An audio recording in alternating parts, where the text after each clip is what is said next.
Praise the Lord. സ്നേഹമുള്ളവരെ, എന്തിനു വേണ്ടിയാണ് നാം ബൈബിൾ വായിക്കുന്നത്? ബൈബിൾ ദൈവത്തിൻ്റെ വചനമാണ്.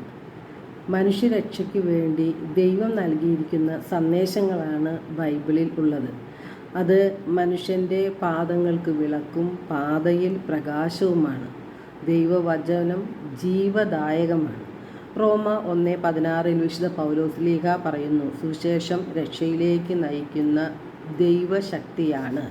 2 തിമോത്തി 3:16 നമ്മുടെ തെറ്റുകൾ തിരുത്തി ദൈവത്തിൻ്റെ നീതിയിൽ ജീവിക്കുവാൻ വേണ്ടിയാണ് ദൈവത്തിൻ്റെ വചനം നമുക്ക് നൽകപ്പെട്ടിരിക്കുന്നത്. അതുവഴി ദൈവഭക്തനായ മനുഷ്യൻ പൂർണ്ണത കൈവരിക്കുകയും എല്ലാ നല്ല പ്രവൃത്തികളും ചെയ്യുന്നതിന് അവൻ പ്രാപ്തനാകുകയും ചെയ്യുന്നു. ദൈവത്തിൻ്റെ വചനം നമുക്ക് ആശ്വാസവും സമാധാനവും സന്തോഷവും വിശുദ്ധിയും നൽകും. അതാണ് യോഹന്നാൻ്റെ സുവിശേഷം 15:3 യേശു പറയുന്നുണ്ട്, ഞാൻ നിങ്ങളോട് പറഞ്ഞ വചനം നിമിത്തം നിങ്ങൾ ശുദ്ധിയുള്ളവരായിരിക്കുന്നു. ദൈവത്തിൻ്റെ വചനത്തിന് നമ്മുടെ ആത്മാക്കളെ രക്ഷിക്കാൻ കഴിയും. യാക്കോബ് എഴുതിയ ലേഖനം 1:21-22 തിരുവചനങ്ങളിലൂടെ പരിശുദ്ധാത്മാവ് പറയുന്നു, ആകയാൽ എല്ലാ അശുദ്ധിയും വർദ്ധിച്ചു വരുന്ന തിന്മയും ഉപേക്ഷിച്ച് നിങ്ങളിൽ പാകിയിരിക്കുന്നതും നിങ്ങളുടെ ആത്മാക്കളെ രക്ഷിക്കാൻ കഴിവുള്ളതുമായ ജീവൻ്റെ വചനത്തെ വിനയപൂർവ്വം സ്വീകരിക്കുവിൻ. നിങ്ങൾ വചനം കേൾക്കുക മാത്രം ചെയ്യുന്ന ആത്മവഞ്ചകരാകാതെ അത് അനുവർത്തിക്കുന്നവരും ആയിരിക്കുവിൻ എന്ന്. അപ്പോൾ ദൈവത്തിൻ്റെ വചനം നാം വെറുതെ വായിച്ചാലോ കേട്ടാലോ പോരാ. ആ വചനം നമ്മുടെ ജീവിതത്തിലേക്ക് പ്രാവർത്തികമാക്കുമ്പോഴാണ് നമുക്ക് വിശുദ്ധീകരണം നടക്കുന്നത്. നമ്മുടെ ആത്മാവിനെ രക്ഷിക്കാൻ കഴിയുന്നത് അപ്പോൾ മാത്രമാണ്.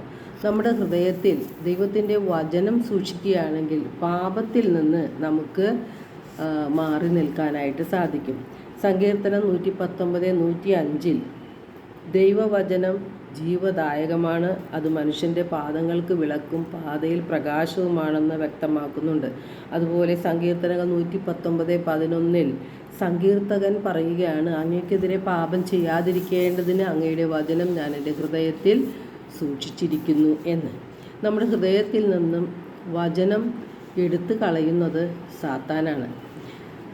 വെളിപാടിൻ്റെ പുസ്തകം 2:10 ഇപ്രകാരമാണ് പറയുന്നത്, നിങ്ങളിൽ ചിലരെ പിശാച് തടവിലാക്കാനിടയായിരിക്കുന്നു, അത് നിങ്ങൾ പരീക്ഷിക്കപ്പെടുന്നതിന് വേണ്ടിയാണ്.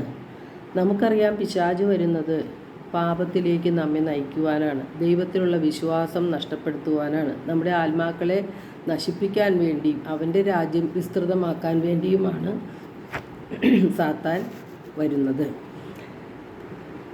മാർക്കോസിൻ്റെ സുവിശേഷം 4:14-15 തിരുവചനങ്ങളിൽ നാം കാണുന്നത്, വിതക്കാരൻ വിത്ത് വിതച്ചപ്പോൾ ചിലത് വഴിയരികിൽ വീണു, ചിലർ വചനം കേൾക്കുമ്പോൾ തന്നെ സാത്താൻ വന്ന് അത് നീക്കം ചെയ്യുന്നുണ്ട്. എന്തിനു വേണ്ടിയാണ് സാത്താൻ അങ്ങനെ ചെയ്യുന്നത്? നാം ഒരിക്കലും രക്ഷപ്പെടരുത്, ദൈവത്തിൽ നിന്ന് നമ്മെ അകറ്റണം, നമ്മെ സ്വർഗത്തിന് അവകാശിയാക്കി മാറ്റരുത്, സ്വർഗത്തിലേക്ക് നമ്മെ പ്രവേശിപ്പിക്കരുത് എന്നുള്ള ചിന്തയോടുകൂടി അവൻ്റെ രാജ്യം വിസ്തൃതമാക്കാൻ വേണ്ടിയാണ് സാത്താൻ ഇപ്രകാരം ചെയ്യുന്നത്. അതുകൊണ്ട് നാം ജാഗരൂകരായിരിക്കുക, ഹൃദയത്തിൽ വചനം സൂക്ഷിക്കുക, വെറുപ്പും വൈരാഗ്യവും പ്രതികാര ചിന്തയും അതുപോലെ മറ്റുള്ളവർക്ക് നന്മ ചെയ്യുവാൻ തടസ്സപ്പെടുത്തുന്ന ഘടകങ്ങളെയെല്ലാം മാറ്റി ഹൃദയത്തിൽ വചനം നിറച്ചാൽ നമുക്ക് വിശുദ്ധിയിലേക്ക് വരാൻ സാധിക്കും. എല്ലാവർക്കും ഒരു നല്ല ദിനം ആശംസിക്കുന്നു. ദൈവം നമ്മെ ഓരോരുത്തരെയും സമൃദ്ധമായി അനുഗ്രഹിക്കട്ടെ.